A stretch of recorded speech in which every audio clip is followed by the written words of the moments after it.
Mobile phone, internet എന്നിവയുടെ ഉപയോഗം മൂലമുള്ള പ്രശ്നങ്ങളാൽ കഴിഞ്ഞ 3 വർഷത്തിനിടെ ആത്മഹത്യ ചെയ്ത കുട്ടികളുടെ എണ്ണം 19. 2016 മുതൽ 2021 വരെയുള്ള 5 വർഷത്തിനിടയിലും 19 കുട്ടികൾ ആത്മഹത്യ ചെയ്തിരുന്നു.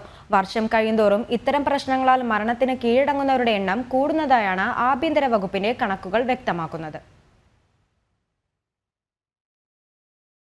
2016 മുതൽ 5 വർഷം കൊണ്ടാണ് 19 കുട്ടികൾ ആത്മഹത്യ ചെയ്തതെങ്കിൽ പിന്നീടുള്ള 19 പേർ തൊട്ടടുത്ത 3 വർഷത്തിനിടയിൽ ആത്മഹത്യ ചെയ്തു. അതായത് 8 വർഷത്തിനിടയിൽ മരണത്തിന് കീഴടങ്ങിയവരുടെ എണ്ണം 38. മൊബൈൽ ഫോണിന്റെയും ഇന്റർനെറ്റിന്റെയും ഉപയോഗം മൂലമുണ്ടാകുന്ന മരണങ്ങൾ നാൾക്കുനാൾ വർദ്ധിക്കുന്നുവെന്നാണ് ഈ കണക്കുകൾ വ്യക്തമാക്കുന്നത്. ഇത്തരത്തിൽ മൊബൈൽ ഫോണിനും ഇന്റർനെറ്റിനും അടിമകളായ കുട്ടികൾക്ക് കൗൺസിലിംഗും അവബോധവും നൽകുന്നതിനായി സംസ്ഥാനത്ത് 6 ഡി അഡിക്ഷൻ സെന്ററുകളാണ് പ്രവർത്തിക്കുന്നത്. തിരുവനന്തപുരം, കൊല്ലം, എറണാകുളം, തൃശൂർ, കോഴിക്കോട്, കണ്ണൂർ എന്നിവിടങ്ങളിലായി പ്രവർത്തിക്കുന്ന കേന്ദ്രത്തിൽ കഴിഞ്ഞ 3 വർഷത്തിനിടെ ചികിത്സ തേടിയവരുടെ എണ്ണവും ഞെട്ടിക്കുന്നതാണ്. 6 കേന്ദ്രങ്ങളിലുമായി 860 കുട്ടികളെയാണ് പ്രവേശിപ്പിച്ചത്.